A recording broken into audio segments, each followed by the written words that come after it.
ఇక varicose veins నుండి విముక్తి పొందండి. ఎవిస్ వాస్కులర్ సెంటర్ ఇప్పుడు మన KPHPలో గ్రాండ్ ఓపెనింగ్ ఏప్రిల్ 4వ తేదీన. ఫ్యాన్ అయితే తిరిగేది మానేసింది. రాబోయే రోజుల్లో ఆ ఫ్యాన్ ముక్కలు ముక్కలు చేసి డస్ట్బిన్ లో పడేయాలి. మిమ్మల్ని చూస్తే నాకు అనిపిస్తుంది 2024లో అదే జరుగుతుంది. మనం మీటింగ్ ప్రారంభించుకునే మునుపు రఘురామకృష్ణరాజు గారు 5 ఏళ్లు పోరాడాడు, అవునా కాదా? ఒక సైకో పాలనలో ప్రాణాలు ఒడ్డి ప్రజాస్వామ్య పరిరక్షణ కోసం పోరాడినటువంటి వ్యక్తి రఘురామకృష్ణరాజు గారు. మీ అందరి ఆమోదంతో ఈ పాలకొల్లులో వారిని మనస్ఫూర్తిగా సాదరంగా తెలుగుదేశం పార్టీలోకి ఆహ్వానిస్తున్నాను. తెలుగుదేశం పార్టీలో చేర్చుకుంటున్నాం. గట్టిగా మీరు కూడా స్వాగతం పలకాలి. ఇంకా గట్టిగా. మనం ప్రజాస్వామ్యంలో ఉన్నామా లేదా అని మిమ్మల్ని అడుగుతున్నా. ఒక ఎంపీ తన నియోజకవర్గానికి రాకుండా చేసిన దుర్మార్గుడు ఎవరు? ఇది న్యాయమా అని అడుగుతున్నా మిమ్మల్ని. ఏం తమ్ముళ్ళు న్యాయమా అని మిమ్మల్ని అడుగుతున్నా. ఏమమ్మా ఆడబిడ్డలు న్యాయమా అని మిమ్మల్ని అడుగుతున్నా. మీకు ఆమోదయోగ్యమా అని మిమ్మల్ని అడుగుతున్నా. ఏంటి అరాచకం? ఏంటి సైకో పాలన?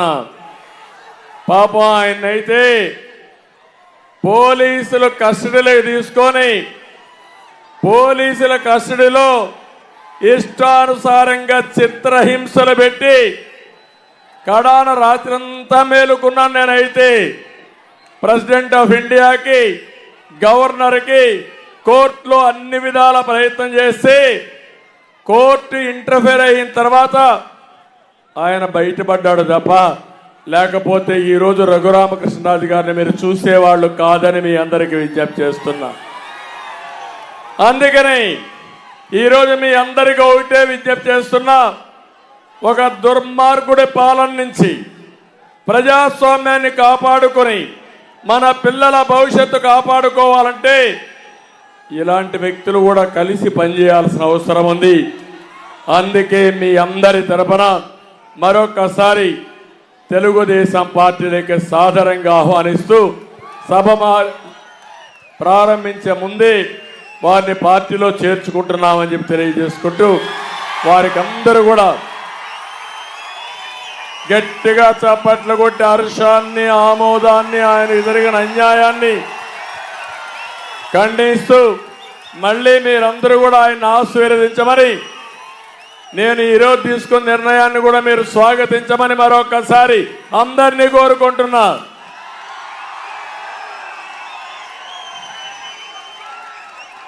మైక్ 2 నిమిషాలు మాట్లాడతారు. తర్వాత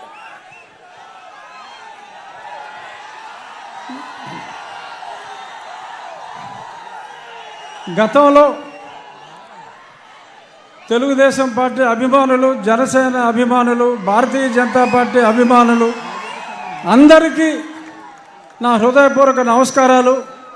ఈరోజు పెద్దలు నారా చంద్రబాబు నాయుడు గారు గతంలో నా ప్రాణాలకి ముప్పు వాటిల్లినప్పుడు ఆ రోజు రాత్రి ఆయన నిద్రపోకుండా లాయర్స్తో మాట్లాడటమే కాకుండా నా కుటుంబ సభ్యులు అందరినీ, నా భార్యని, నా కుమార్తెను, కొడుకును కూడా తొందరపడొద్దమ్మా, నేను ఉన్నాను అని చెప్పి, ఉన్నాను విన్నాను అని సొల్లు కబుర్లు చెప్పేవాళ్ళు కాదు.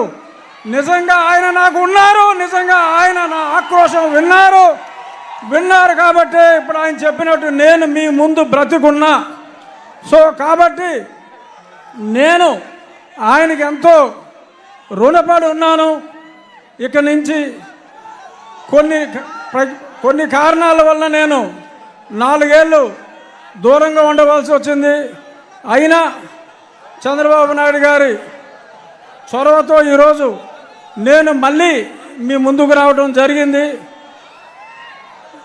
ఎప్పుడూ నేను ముందుగా చంద్రబాబు నాయుడు గారికి అలాగే మీ అందరికీ నేను రుణపడి ఉంటాను.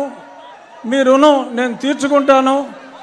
అతి త్వరలో జూన్ 4వ తారీఖు ప్రపంచం సృష్టించబోతున్నారు నారా చంద్రబాబు నాయుడు గారు. అలాగే ఆయనకి తోడుగా పవన్ కళ్యాణ్ గారు, పైన నరేంద్ర మోడీ గారు. ఈ కలయిక నేను సంవత్సరంగా చెప్తున్న త్రిమూర్తుల కలయిక ఉంటుంది అని. అందులో బ్రహ్మ మోడీ గారు అయితే విష్ణుమూర్తి మన చంద్రబాబు నాయుడు గారు, పరమశివుడు పవన్ కళ్యాణ్ గారు, సైన్యం మనం అందరం.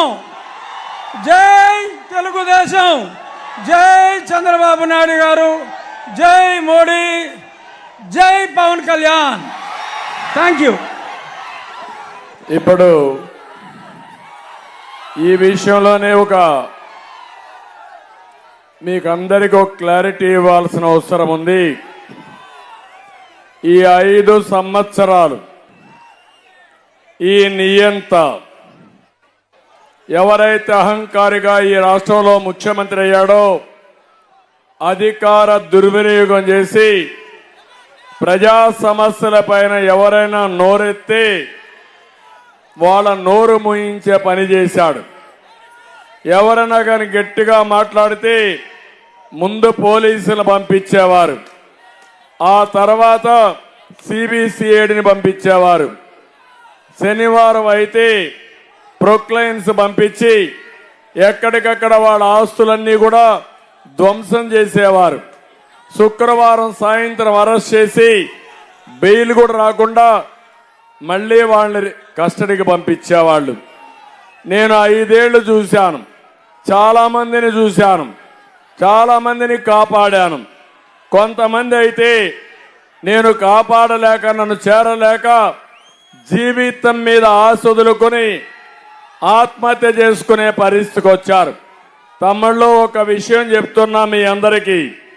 ఒక అబ్దుల్ సలీం అనే వ్యక్తి నంద్యాలలో వీళ్ళ వేధింపులు భరించలేక ఏం చేయాలనో దిక్కు తెలియకుండా చనిపోవాలని నిర్ణయించుకున్నాడు.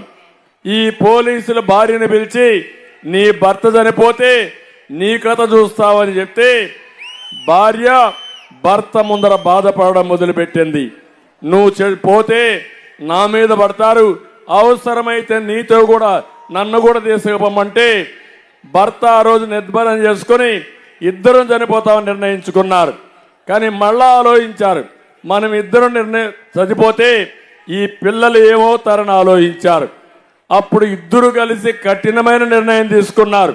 నలుగురం చనిపోదామని నిర్ణయం తీసుకుని నేరుగా రైల్వే ట్రాక్ మీదకి వెళ్ళి పిల్లల్ని రైల్వే ట్రాక్ గట్టేసి భార్యాభర్త అందులో పడుకొని మరణం చెందారంటే, ఆత్మహత్య చేసుకున్నారంటే తమ్ముళ్ళు ఎంత క్రూరంగా చనిపోయారో ఒక్కసారి మీరు ఆలోచించండి.